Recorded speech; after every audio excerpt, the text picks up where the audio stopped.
Thank you so much for joining us tonight. My name is Teresa Pena. I am from the Special Education Department. I'm the Special Education Specialist. And we are here tonight with Lauren Schuler from the ARC of San Antonio, who will be talking to us about the Texas Medicaid Waiver programs. This meeting is being recorded, and it will be able to be viewed for future viewings off of our Judson ISD YouTube channel. So thank you for joining us tonight. I'm going to turn it over to Lauren. Awesome. Thanks, Teresa. I'm happy to see all the people joining in the Teams meeting now. And if more join in, hopefully they'll be able to watch the beginning again on the recording. So as Teresa mentioned, I am from the ARC of San Antonio. I'm the director of our Community Services Case Management Program. We serve individuals through comprehensive case management services, ages 3 through 21. With any sort of diagnosis of an intellectual or developmental disability, autism, Down syndrome, cerebral palsy, any genetic conditions, suspected diagnosis as well. So if you're in the process of getting diagnosed, you could also qualify for our services. We have a few other programs that I'm just going to hit quickly before I jump into the waivers portion, just in case you guys are not familiar with the ARC as an organization. And then we'll really spend the bulk of our time tonight on those Texas Medicaid waiver programs, just to ensure that you guys are informed and aware of those and what they can offer to potentially to your loved one. So I'm going to share my screen and get this started. 1 second. Okay, Teresa, if you could just give me a yes, if you could see that. Yes, I can. Okay, awesome. Okay, so quickly, like I mentioned, I'm going to go over our programs.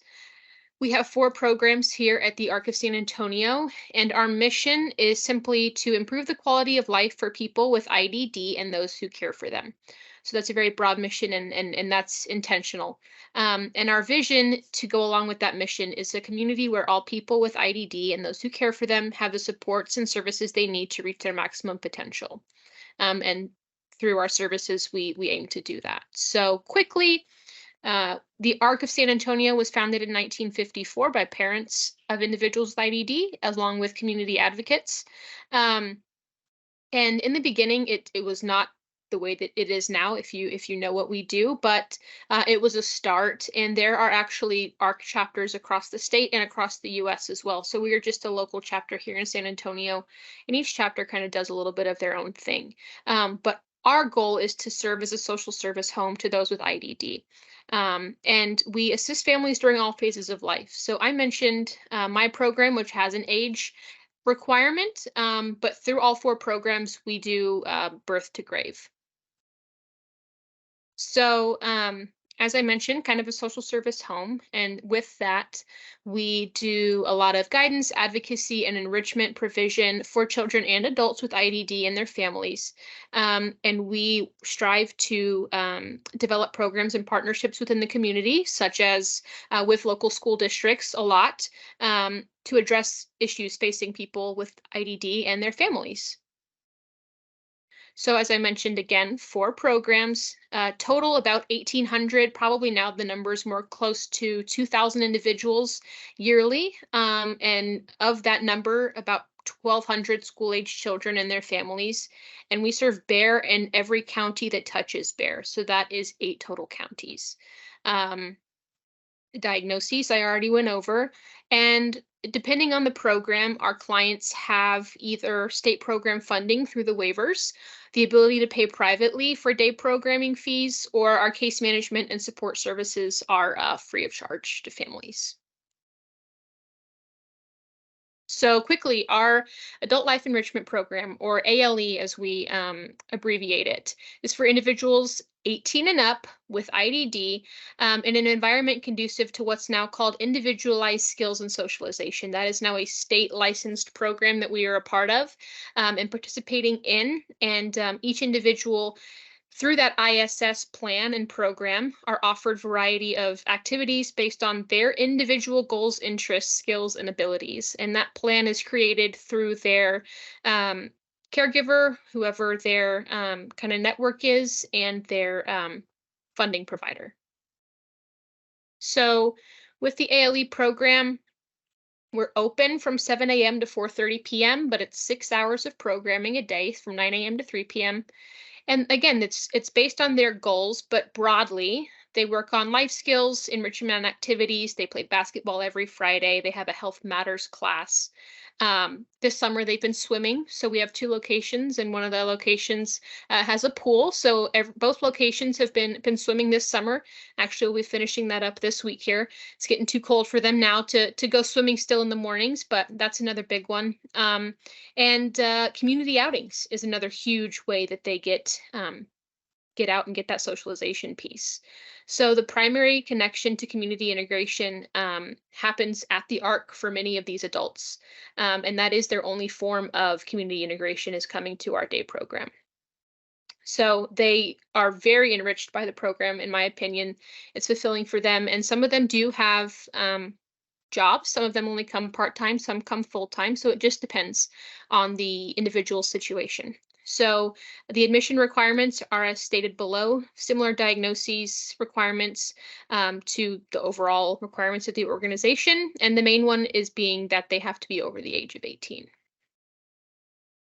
So the individuals, who work with the ALE participants is what we call them, are direct support professionals. And these direct staff are the ones who are helping implement their goals and their plans on a day-to-day basis. And really they're what they call their teachers usually, who are with them for the majority, if not all of their day. Some of the places that they go in the community are Meals on Wheels, Food Bank, Ronald McDonald House. They go out to restaurants, HEB, the movies, you name it. They're out there. And we're constantly trying to find new places for them to go and for outings.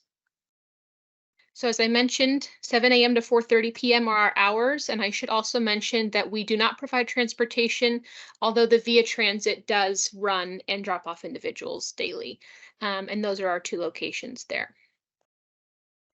Quickly, Family Support Services. They are really the embodiment of the social service home for families and caregivers affected by IDD. So there is no age, income, or diagnostic requirement. With all of the other programs in our agency, Bexar County and surrounding areas, and it is a free program. It does not require any sort of prior eligibility or income requirements, like I said. And really the goal with them, and they're mostly the ones who are in the schools hands-on deck with families and providing these services, is they go over an initial plan. They'll establish any needs that you guys have, provide your resources on the spot, and then it's up to the family to kind of follow up with their support services coordinator for additional resource navigation. As I mentioned, CSCM, I won't spend much time on this one as I am the director of that program, and I mentioned beforehand kind of our role within the agency, but I do want to highlight we work very closely with the Family Support Services team. So if there is a family who gets referred to us potentially but doesn't have the right eligibility, be it age, insurance, whatever, we can send them to Family Support Services and vice versa. If Family Support Services has a family or an individual who meets our eligibility, they'll send it to us. So between the 2 of our teams, we can pretty much hit everyone who comes through our doors, whether that's virtually or in real life. At this point, a lot of it is online and virtual, and we've still continued to offer that because a lot of families do prefer the ease of that interaction, and it assists in kind of the flexibility of planning. So a lot of the things that we touch on, transition topics, waiver programs, therapies, finding specialists, school assistance, legal transition, everything that kind of comes along with caring for an individual with a disability. So we go over the same topics, but we have the comprehensive piece where we follow up with those families for at least a period of a year and can continue until they age out of our program. And finally, our class program. This is a case management provider for individuals receiving waiver funding with the CLASS program. And this is going to segue really nicely into the waivers talk. But they essentially are part of the team that assists with organizing the services for individuals receiving CLASS funding, which is a tall task. They have a budget to manage, making sure that their budget is getting spent. It could be attendant care, therapies, adaptive aids, dental needs, respite care. You see on the listing there. The main thing to note is people receiving funding from the CLASS case manager or the CLASS program with a CLASS case manager all live in their community. They do not live in group homes. So everybody has an individual plan of care or an IPC. And to be enrolled in the CLASS program with the ARC, you have to be actively enrolled in that waiver program. Alrighty. If you know someone who needs resources, or if you need resources, you can go to our website, submit a website inquiry, or I'm sure Ms. Pena has a nifty referral form that she can pass along our way to get you plugged in with us. So any questions on that piece before I move on to the waiver portion? You can put it in the chat or say it out loud.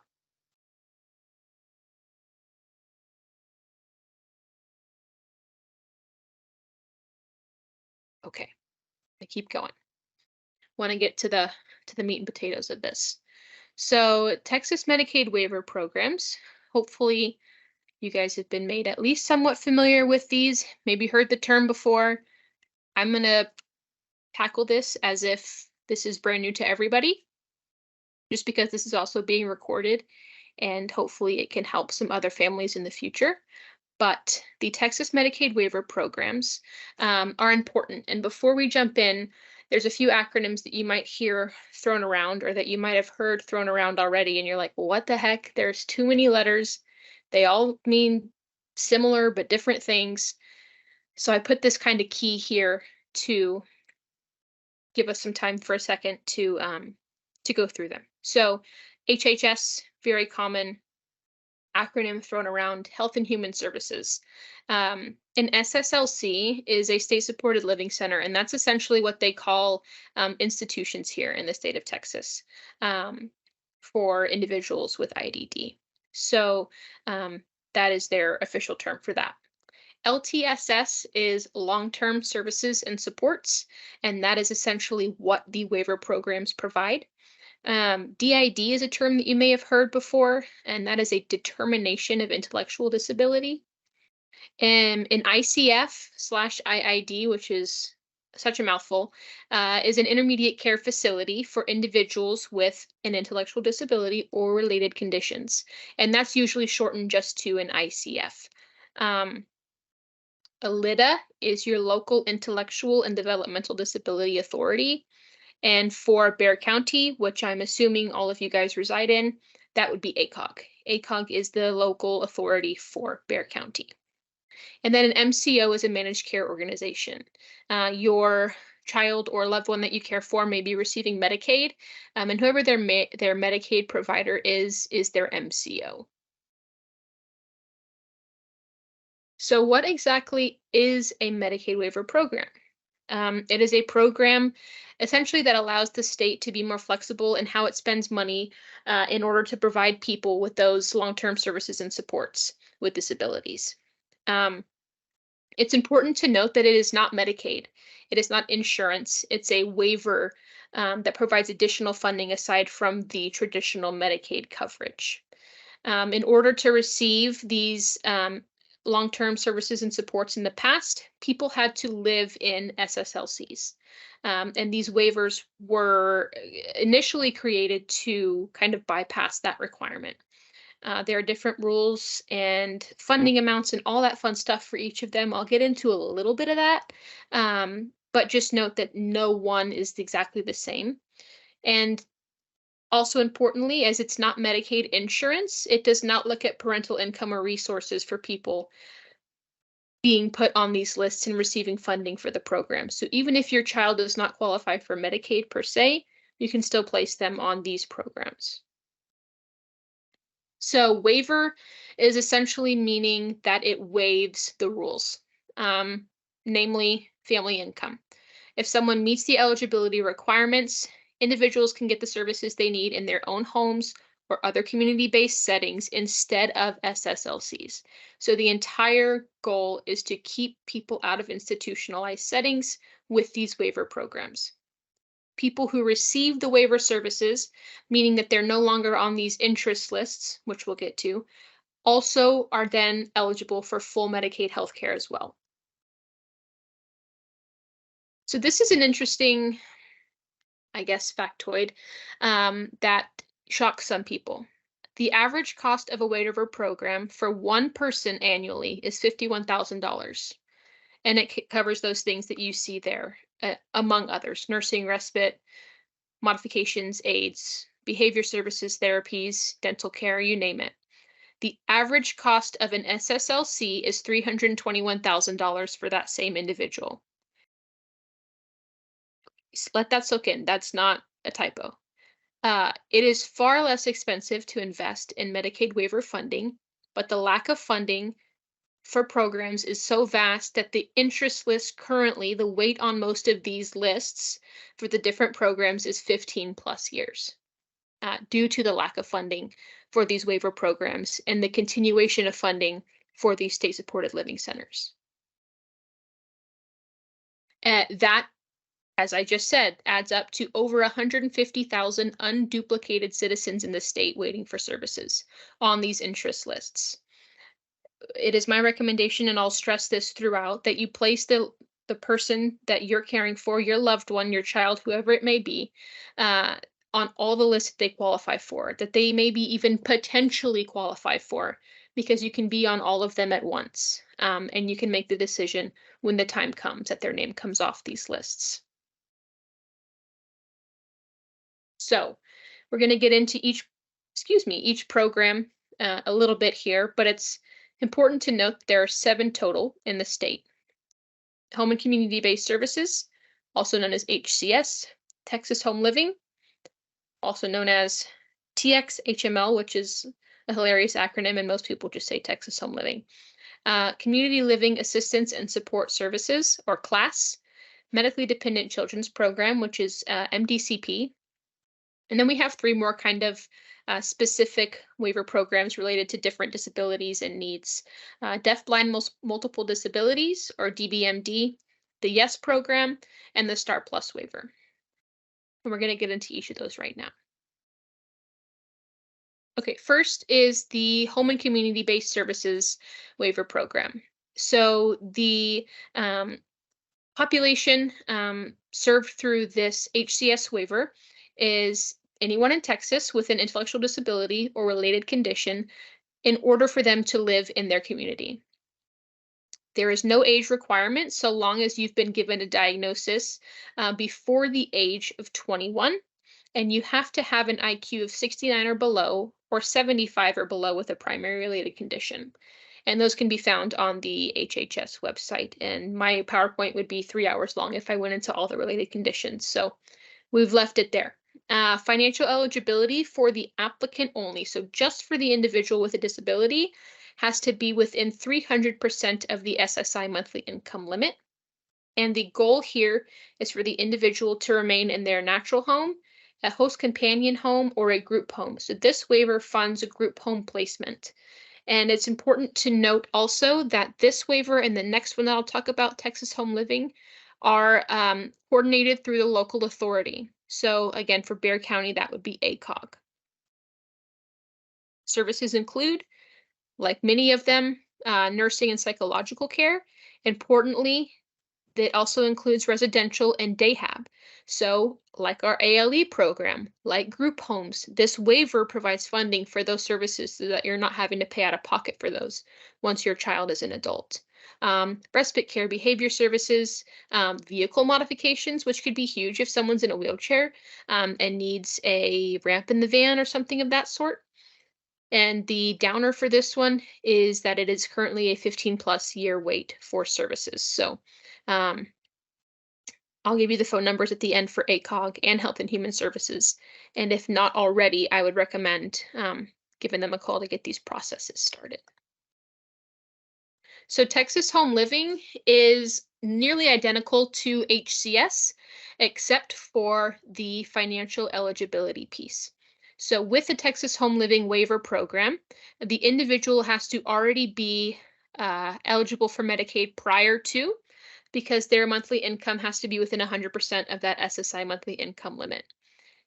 Also, the only difference between HCS and Texas Home Living that is worth noting is that it does not cover group home placement. So the only approved living option for Texas Home Living is a natural home. So no group home placement or host companion funding there. Everything else is the same. It's through ACOG. The services are very similar. The positive to Texas Home Living is that it's only about half the time right now to wait as HCS. So what many people do is take this one first and then wait for their name to come off the HCS list and then change over to HCS and drop Texas Home Living once they get all 15 years out of the way for the HCS program. Okay, so those were the two programs, HCS and Texas Home Living, were the two programs who were coordinated through ACOG for Bexar County, the local authority. If for some reason, if you guys are not in Bexar County, or if you have questions about other counties and what the local authority is, reach out. My information will be in this PowerPoint as well, and I'll be sure to leave it up long enough for you guys to take that down. And I can connect you to your local authority, whatever county you may reside in. Okay, so we're going to move on now to Health and Human Services Coordinated Waiver Programs.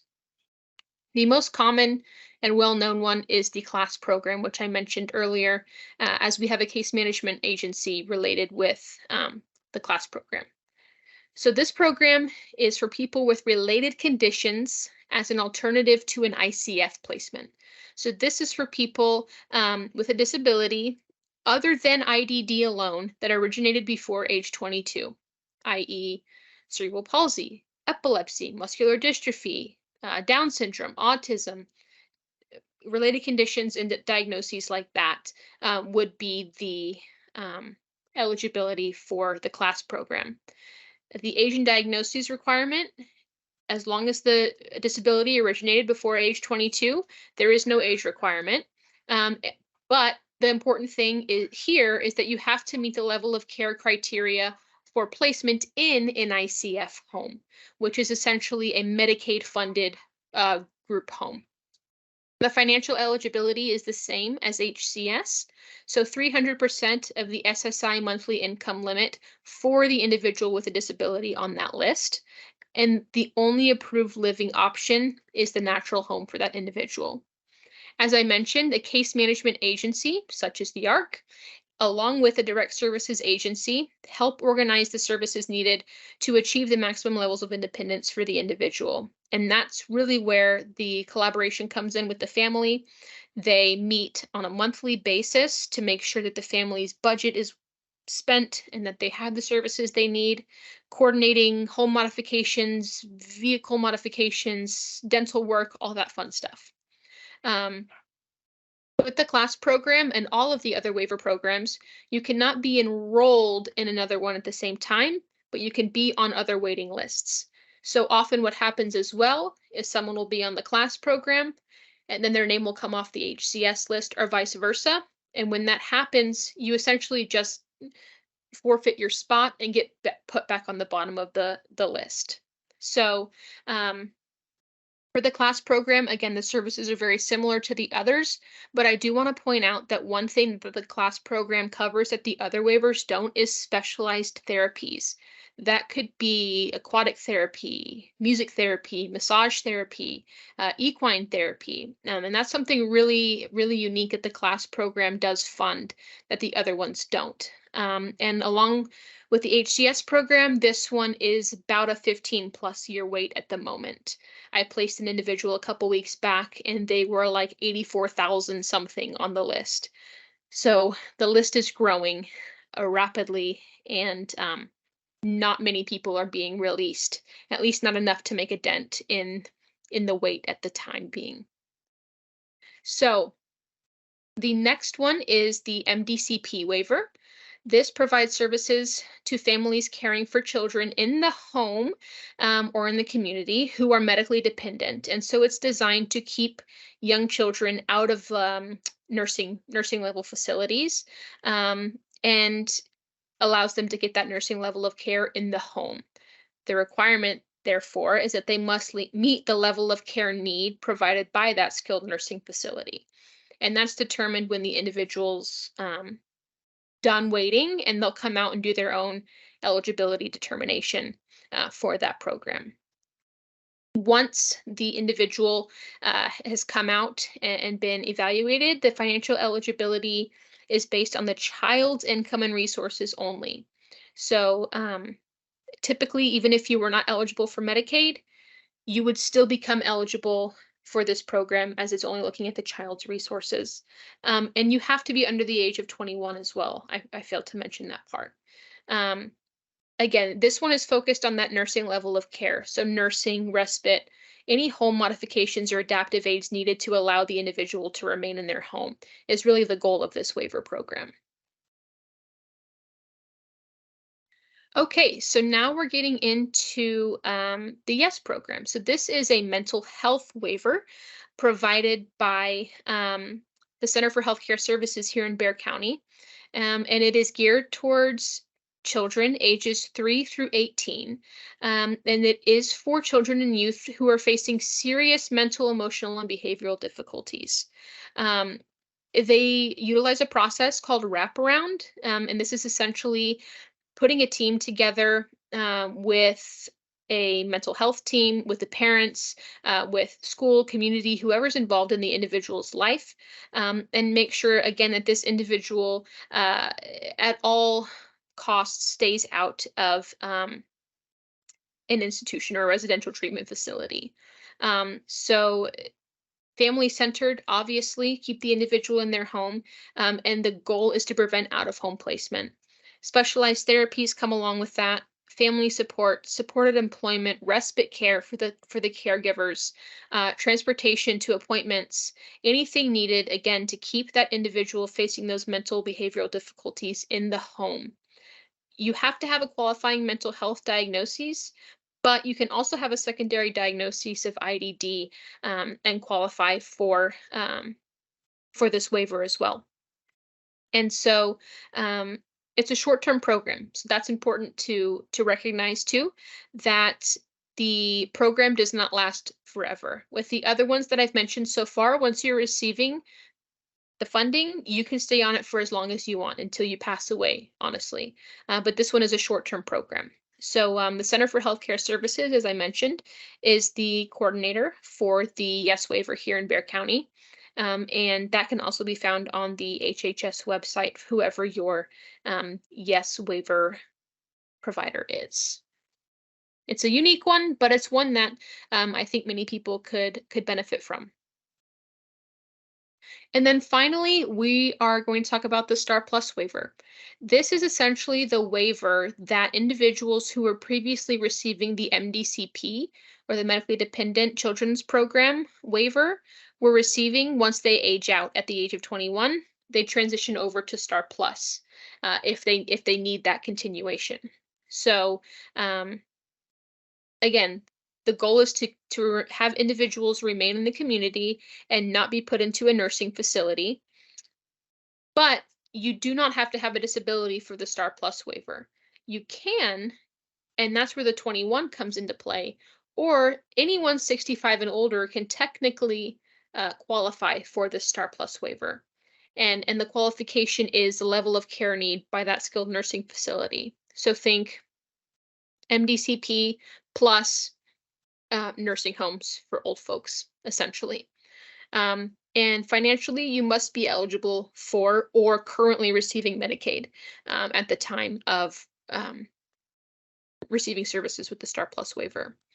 And as with all the other ones, approved living options are the natural home or an adult foster care, or as it's also called, a host companion home. This waiver covers things like DAS, which is day activity and health services, and adult daycare, rather, personal assistance, emergency response, adaptive aids, home modifications, and then the similar as before, the nursing, respite therapies, um, and other services that you may need with disability um, and require a nursing level of care. So I know I kind of breezed through those, but I did want to leave room. I know there were several people um, in the webinar, and I wanted to leave room for questions intentionally so that we could go over things in more detail, because I know it's a lot. So I'm going to just go through here with the phone numbers that you guys might need, and then Teresa, if it's all right, people can ask questions if they've got anything, and we can get into more detail. Um, so you might be thinking, now what? Health and Human Services, the number is highlighted there, 877-438-5658. Got it memorized on speed dial. I place individuals all the time. That number will take you to an automated system. You'll choose your language of choice. You'll press 1 again to say that you wanted to place an individual or check placement. And that covers the class, MDCP, and deafblind multiple disabilities. Somehow I skipped over the DBMD. I apologize, but that is for individuals who are deafblind and have multiple disabilities. And then for ACOG, the number is 210-832-5020. And that's for again, the HCS and Texas Home Living Interest lists. For HHS, it's a phone interview. They're going to ask you questions off a questionnaire. You're going to give them some basic demographic information, and then you'll get a letter in the mail confirming that they have been placed on whichever lists that you chose. For ACOG, it's a little bit of a more tedious process. There's an intake application and a DID, or that determination of intellectual disability, involved, but fairly straightforward to get the process going as well.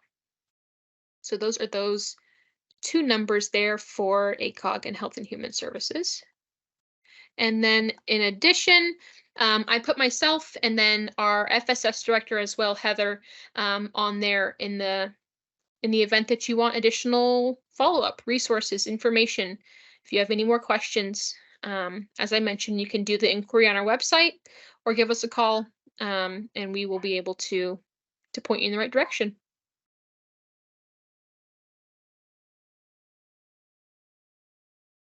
Right, let me get out of Okay. this slideshow. I included And my contact information in the chat. I'm the district transition specialist, and I work very closely with the ARC. So you can email me at any point in time or give me a call, and I will help get you connected to the family support services. And the campuses are at the elementary level have the referral form as well, but they usually send that through me. So if there's anything that I can do, I can certainly help with our families. But does anybody have any questions at this time? I know that was a lot of information. I It's know. a lot to soak in. So definitely please let us know how we can clarify anything.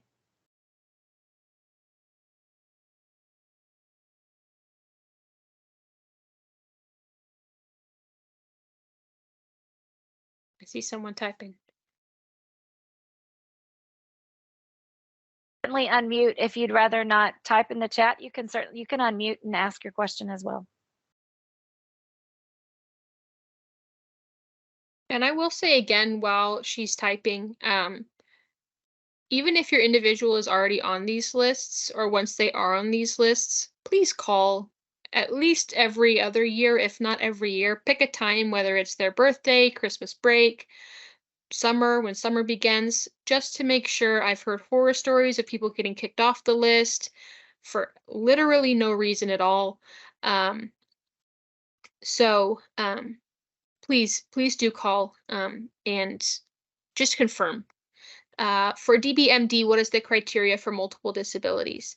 So you just have to be deaf blind and have what they call a related condition as well. So those related conditions are similar to the others, IDD, autism, Down syndrome, cerebral palsy, all the ones that I mentioned as well.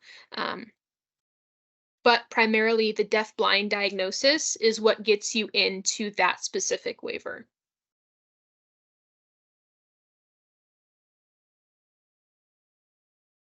And I apologize, I must have skipped over that slide. Looks like we have somebody else typing maybe. There's- Can this meeting be available in Spanish? Do you guys have somebody who could provide this same training in Spanish, Lauren? You know what? I think so. We don't typically, so we've done the presentation in the past, and not to plug our own YouTube channel, but I believe there is a presentation with the Spanish translation on the ARC's YouTube channel. We are short a Spanish speaking person right now. And live translation is extremely difficult, especially virtually. But if you want to go to our YouTube channel, there should be one on there titled Medicaid Waivers, and it should say Spanish.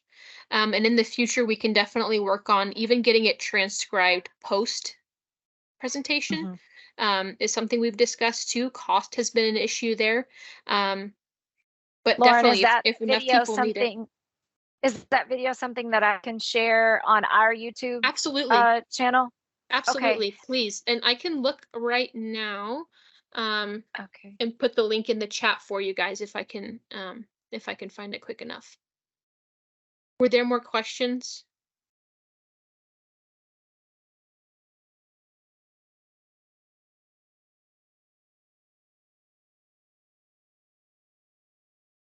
While we're waiting for any more questions, I do want to make sure that if you do go through this process and you do put your name on put your child's name on any of the waiver lists, especially if you utilize the HCS and Texas Home Living through ACOG, because it is a more of a process.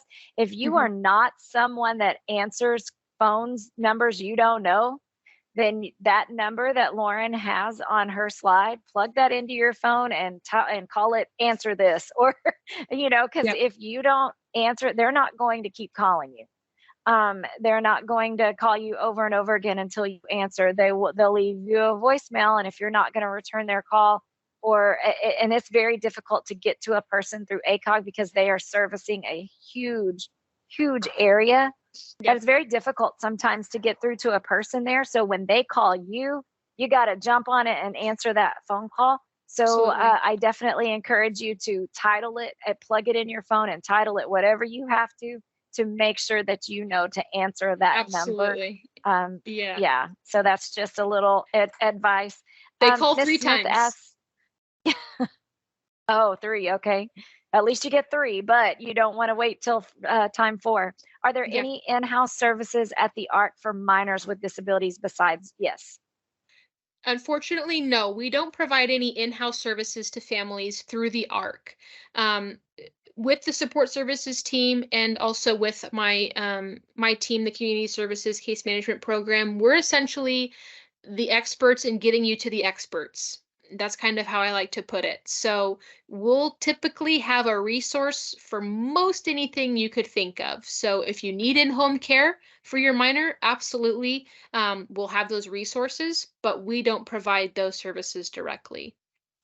And I did put the Spanish presentation of the waivers in the chat for anybody who might need that, Teresa. And you can feel free to copy that link and share it as well to any families.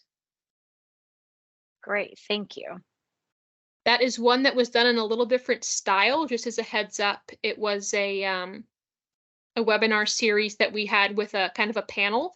So it'll be a little bit different, but the content is essentially going to be the same in terms of the waiver programs.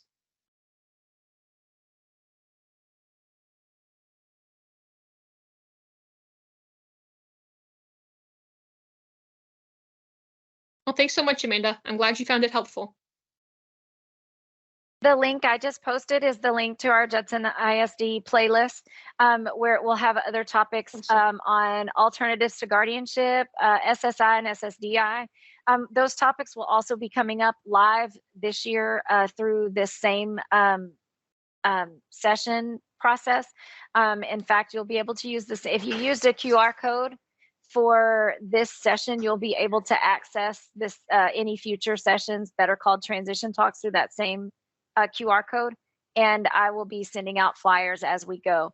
And these sessions will be recorded and they'll be posted on our YouTube channel for future viewing if you need to just review the information, or if you or someone you know miss a session.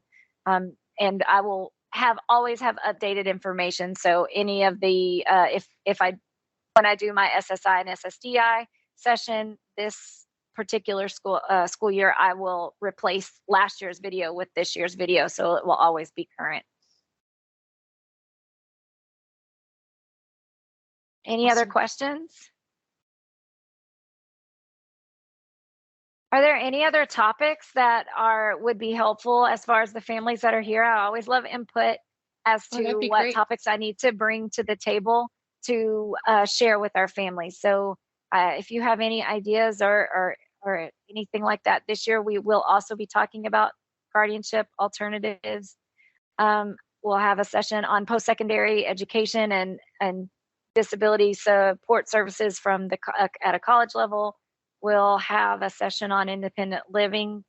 So we've got some options that are coming up, but just wanted to get any input. Any input is welcome.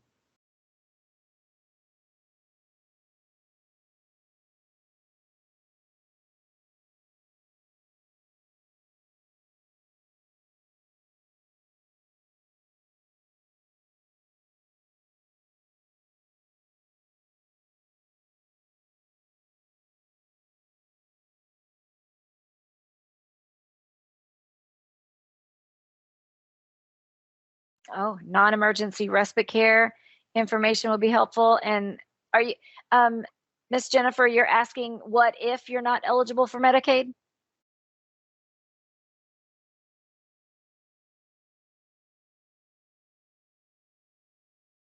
So Lauren, if that's the what she was asking, what if Yeah. you're not eligible for Medicaid, can you answer? Yeah, no, absolutely. So if I understand correctly, if you're not eligible for Medicaid, hopefully, potentially you have private insurance and you can get services that way.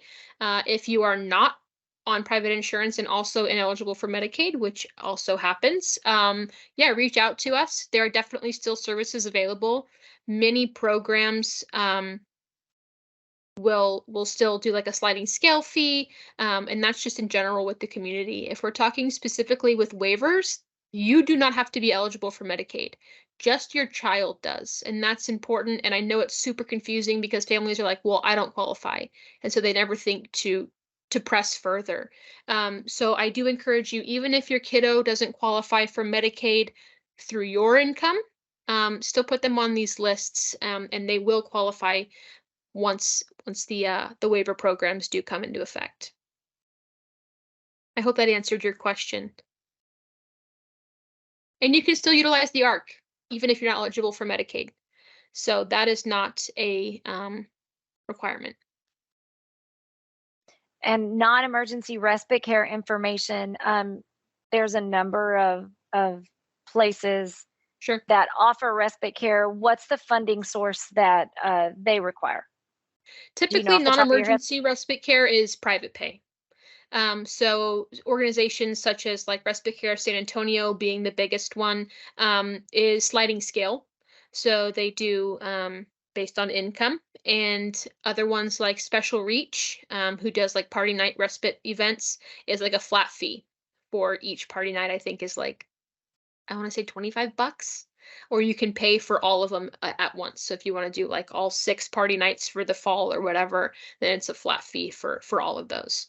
But typically, I mean, the disability community is not, in my experience, there to nickel and dime you. The therapy world is different because that has to go through insurance, but other ones that are private pay really do seem to be somewhat reasonable and willing to work with families so that their children and loved ones can receive those services that they're needing.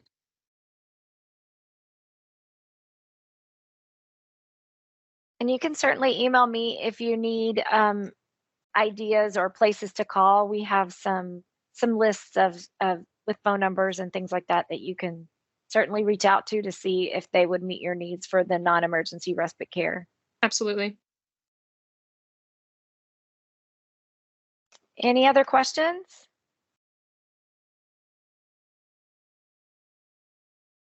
Alrighty, if that's all the questions, then we will end this session.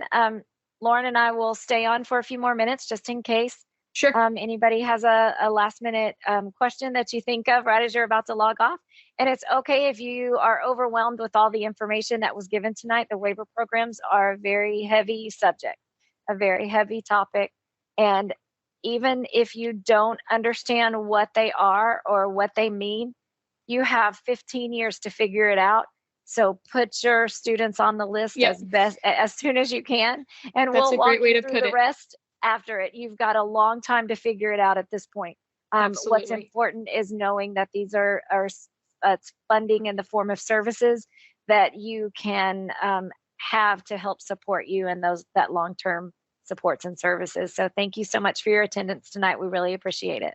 Thank you guys. I really appreciate it. I'll stay on too. And if you take anything else away, like Teresa said, just get those 2 phone numbers and at least place that first call to get the process going, and the details can be worked out.